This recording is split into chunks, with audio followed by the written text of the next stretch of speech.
नमस्कार प्रणाम। हम लोग के बीच एगो तिलक के गीत सुनावे जा रहल बानी कि कोशिला रानी दशरथ जी से का पूछतरी कि राम जोग तिलक बा कि ना।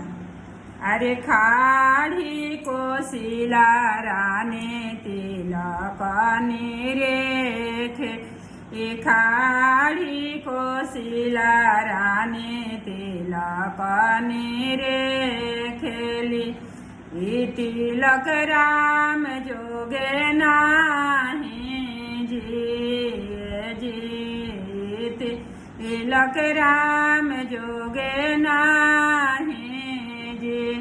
ऐसन ऐसन चयन हम डगरिन के दिहाने, ऐसन ऐसन चयन हम डगरिन के दिहाने, बबुआ के नार के काटाई जी। हाँ जी, बबुआ के नार के काटाई जी।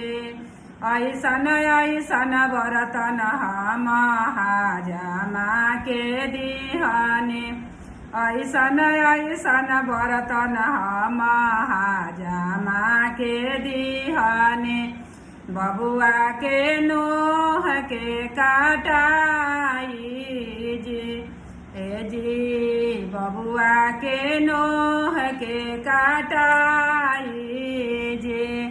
अरे ऐसन ऐसन कपड़ा हम बाभाना के दिहाने, ऐसन ऐसन कपड़ा हम पंडित जी के दिहाने, बबुआ के नाम के धराई जी। ए जी, बबुआ के नाम के धराई जी।